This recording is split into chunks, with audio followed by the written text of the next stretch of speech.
On est aujourd'hui le mardi 10 avril et comme promis, on commence cette semaine notre cours sur Megillat Ruth, sur le livre de Ruth. La raison pour laquelle nous commençons ce livre aujourd'hui, d'abord parce qu'il y avait une grande demande de reprendre des cours sur l'histoire biblique, ce qu'on appelle en hébreu le Tanakh, et aussi parce qu'il y a un lien direct entre la naissance de la royauté de David et le don de la Torah.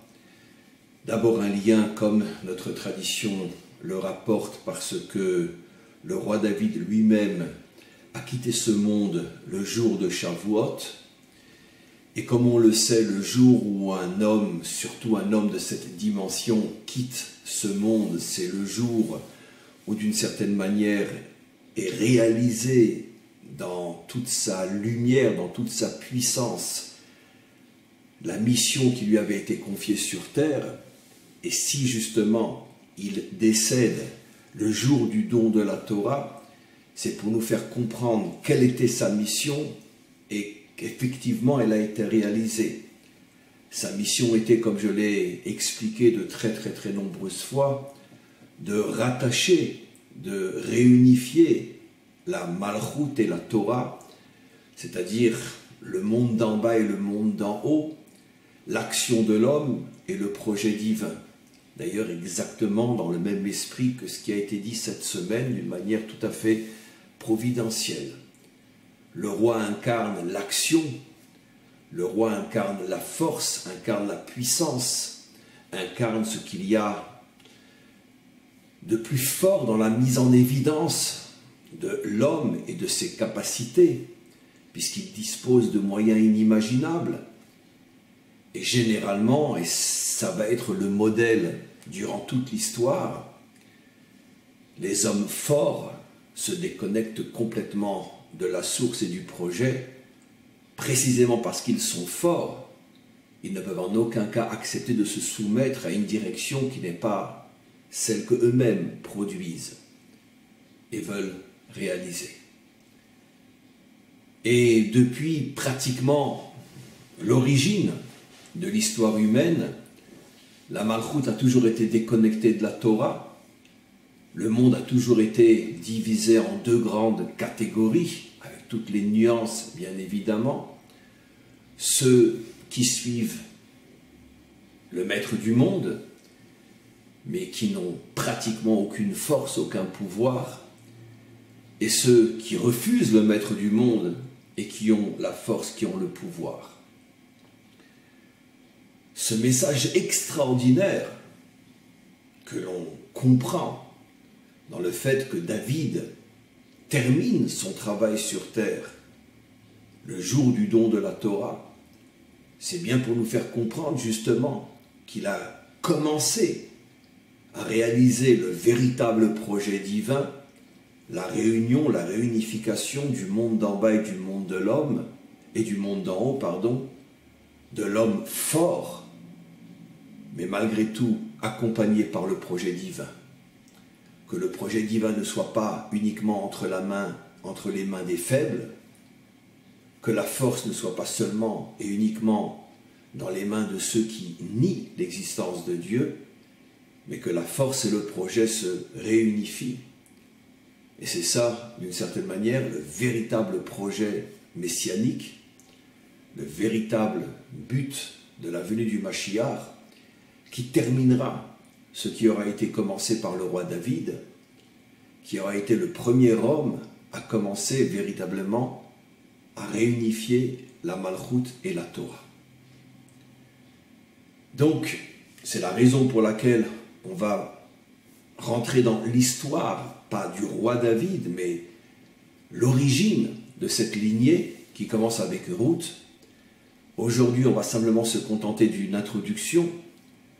Je tiens à répéter aussi que le mardi, pour l'instant, et encore pendant quelques semaines, je dois abréger le cours. Il ne durera qu'une demi-heure parce que j'ai tout de suite après un autre cours. Mais ça va durer encore quelques semaines et après les choses vont revenir à un état normal où le cours du mardi sera plus long. Mais quoi qu'il en soit, aujourd'hui ce que je voudrais, c'est surtout introduire la Megillat Ruth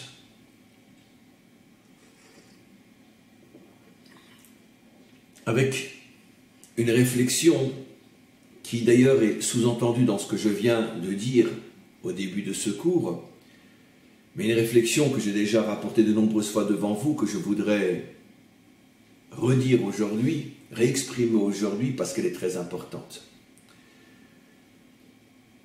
Tout le monde peut vérifier en lisant la Bible que le peuple juif a attendu de très nombreux siècles avant finalement de se doter d'un roi.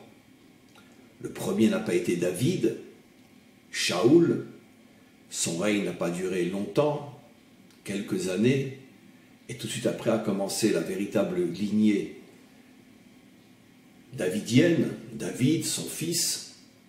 Malheureusement, elle-même n'a pas véritablement duré, parce que déjà à l'époque du petit-fils du roi David, le fils de Shlomo, il y aura le schisme qui amènera finalement à la dispersion, à l'exil, à la destruction du premier temple. Donc, une question évidente se pose. Où a-t-on vu dans l'histoire humaine, il n'y a strictement aucun autre équivalent à cette bizarrerie, un peuple s'installe sur une terre, un peuple puissant, comme on le lit dans la Bible, et il va attendre des siècles avant de se doter d'une royauté. Dans le contexte biblique, les dirigeants sont des rois, et même avant de se doter de choisir une capitale, Jérusalem.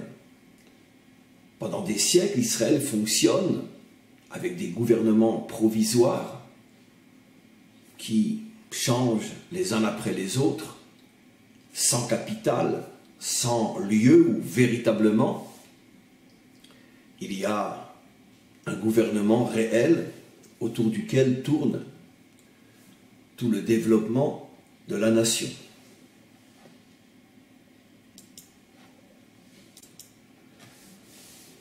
Excusez-nous, il y a eu un incident technique. Pour ceux qui suivent le live, ça ne doit pas être très agréable de voir une interruption en plein milieu. Pour ceux qui écouteront le cours en différé, ils ne s'apercevront pas qu'il y a une coupure car on va recoller les deux morceaux, mais en tous les cas, donc, le cours reprend.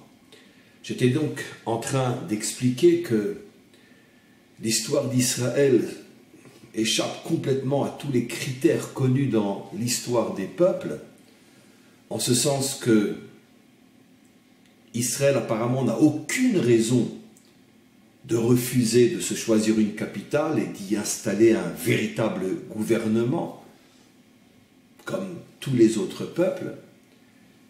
Et Israël va vivre dans une forme de soukha, c'est-à-dire de pouvoir provisoire, un jour ici, un jour ailleurs. Les capitales changent de ville en ville, de tribu en tribu, les dirigeants aussi proviennent d'endroits complètement différents. Rien de stable. On en arrivera même à un point, comme le rapporte le Nar, la Bible, où finalement c'est comme si Israël, n'étant justement pas soudé par une capitale et une royauté, c'est comme si Israël finalement était une forme d'État, 12 tribus, 12 États fédérés, qui, tant bien que mal, essayent plus ou moins de rester réunis, mais finalement on s'apercevra, il arrivera souvent qu'une tribu soit attaquée et que les autres tribus finalement restent sur la touche, n'essayent même pas d'aider leurs frères, ne se sentant pas directement concernés, puisque chaque tribu se considérait comme une sorte de peuple en soi. Si dès le départ Israël s'était doté d'une capitale et d'un roi, bien sûr que ce genre de chose est impossible, car l'armée est l'armée de tous, qu'il n'y a qu'un seul peuple, qu'une seule terre, qu'un seul pays. Pourquoi Israël attend? Tous les autres peuples, dès qu'ils sentent au bout de quelques années que ça y est, ils s'installent, ils sont installés, la première chose qu'ils font, c'est souder, réunifier. Et ceci n'est possible, encore une fois, qu'avec une capitale et une royauté. Pourquoi Israël ne le fait pas? Alors il y a bien sûr de très très nombreuses réponses très profondes à cette question.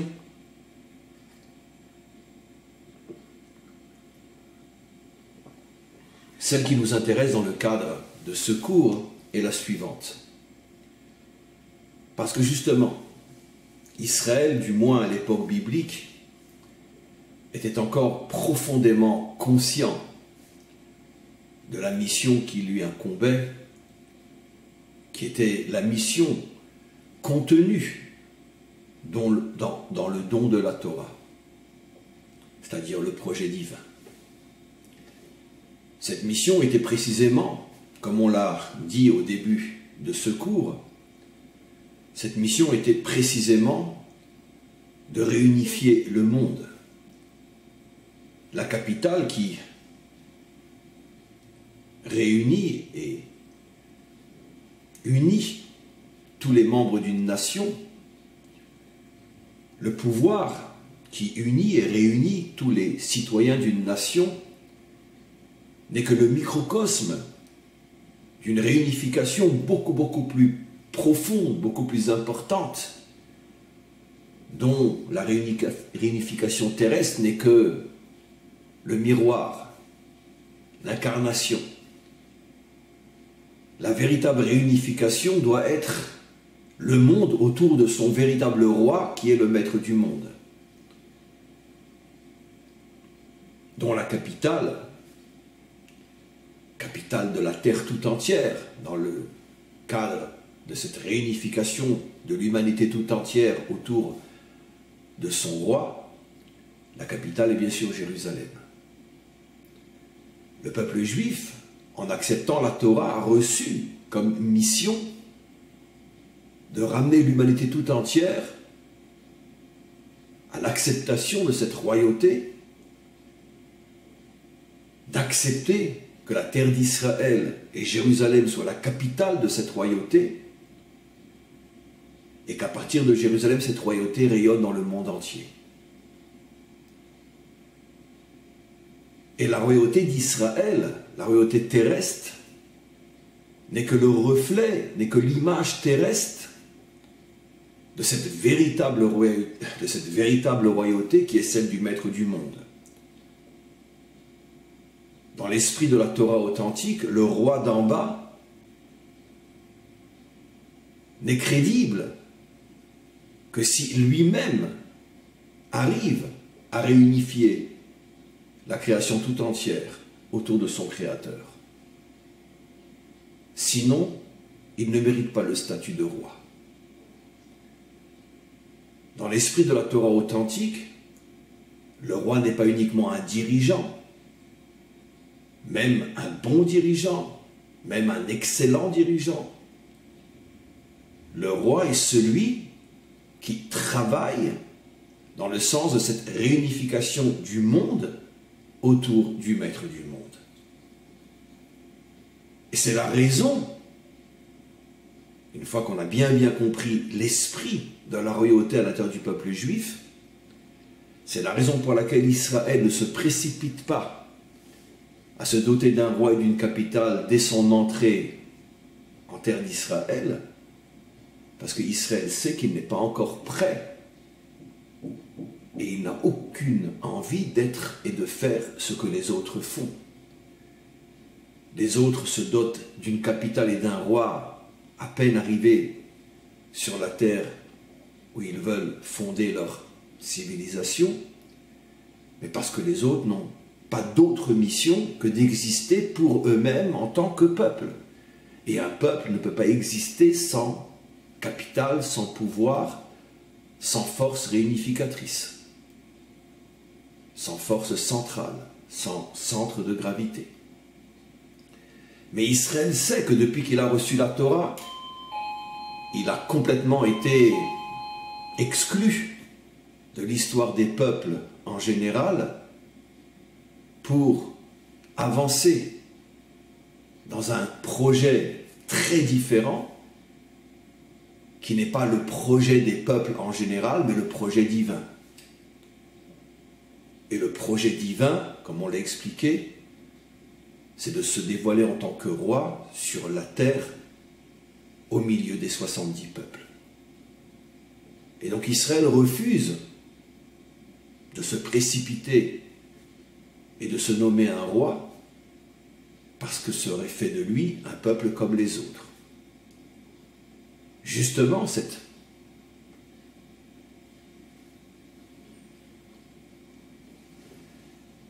situation qui va à contre-courant totalement de l'histoire des peuples va maintenir justement Israël dans cet état différent qui lui permet de ne pas oublier sa mission. Parce que si Israël s'était effectivement doté d'un roi et d'une capitale dès l'arrivée en Israël, à ce moment-là, Israël aurait complètement, totalement perdu le sens de sa mission. Et pour entretenir justement cette différence, pour que la mission véritable, le véritable projet de la Torah soit transmis de génération en génération, il fallait justement aller dans un sens complètement contraire à celui qu'empruntent les nations, et justement refuser de se doter d'un roi.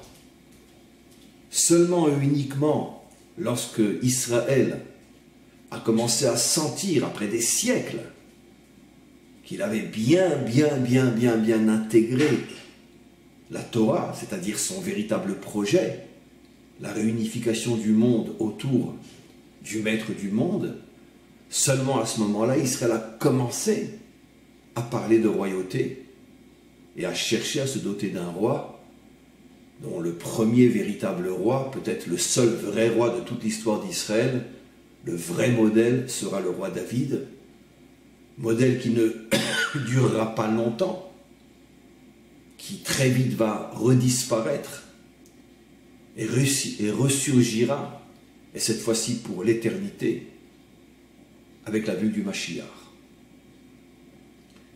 Pourquoi le modèle David a-t-il, d'une certaine manière, fait intrusion dans l'histoire, puisqu'il allait vite disparaître? Exactement le modèle, l'image que je rapporte souvent. Vous prenez une graine, vous voulez qu'elle devienne un arbre, il faut la planter dans le sol, la faire disparaître, et après un long travail de transformation de la graine en arbre, commence caché complètement de nos yeux. Et tout d'un coup pousse l'arbre. Alors qu'on avait presque complètement oublié qu'il y avait une graine dans le sol. Exactement de la même manière, le roi David est la graine messianique, mais une fois que nous avons vu cette graine, si on veut que de cette graine puisse véritablement sortir le projet réalisé, il va falloir planter cette graine dans le sol, la faire disparaître, voire même accepter qu'elle pourrisse, parce que c'est le ta'alir, c'est le processus incontournable pour que finalement l'arbre sorte et produise les fruits de la délivrance. Donc finalement, tout le processus, quand on a les clés du décryptage, tout le processus correspond à quelque chose d'une précision scientifique et plus encore. Le roi David, à partir du moment où on comprend qu'il était une graine, ne pouvait pas ne pas disparaître, c'est-à-dire son modèle ne pouvait pas ne pas disparaître et rester finalement caché pendant des millénaires, parce qu'il va falloir des millénaires pour que la graine se transforme en racine et que les racines donnent un tronc et que l'arbre pousse et donne les fruits de la délivrance. Donc, cette approche, grâce à ce cours, nous permet de comprendre que dans l'esprit de la Torah authentique, le peuple juif ne peut en aucun cas se construire comme les autres. Et son histoire est le témoignage vivant de sa mission. Un autre point que je voudrais introduire avant de commencer véritablement le livre la semaine prochaine, c'est la raison pour laquelle finalement cette graine, le roi David, va être cherché si loin dans le peuple de Moab, qui n'est pas seulement un peuple non juif, mais qui est loin, très très très très loin, voire même à l'extrême opposé du peuple juif. En ce sens que le peuple juif est né avec le premier père Abraham, dont la qualité va être essentiellement celle du chesed, de la bonté, de l'ouverture, du don, de l'aide. Et le peuple de Moab, comme on le verra par la suite, incarne l'absolu contraire, l'ego, l'égoïsme,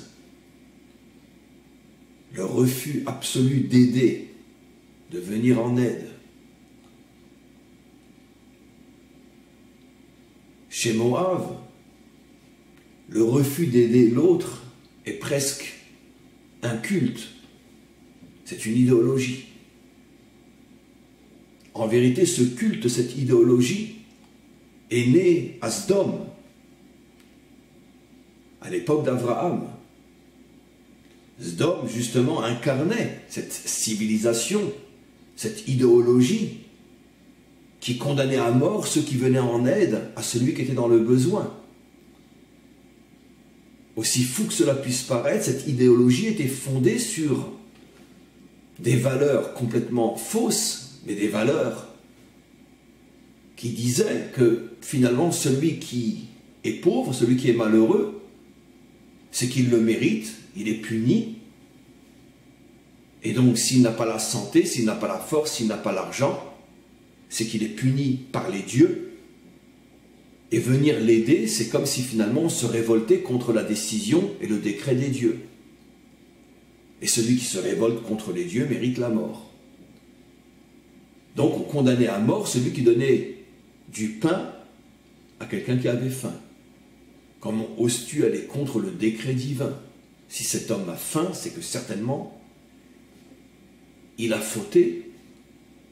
Et c'est pour ça que Dieu le prive de nourriture. Voilà l'idéologie incroyable de Sdom. L'idéologie contre laquelle Abraham va se battre de toutes ses forces, puisque lui est tout le contraire, il ouvre sa tente des quatre côtés, pour que celui qui vient du côté est n'ait pas besoin de marcher encore 1,5 mètre pour rentrer par la porte qui se trouverait du côté ouest, ou le contraire.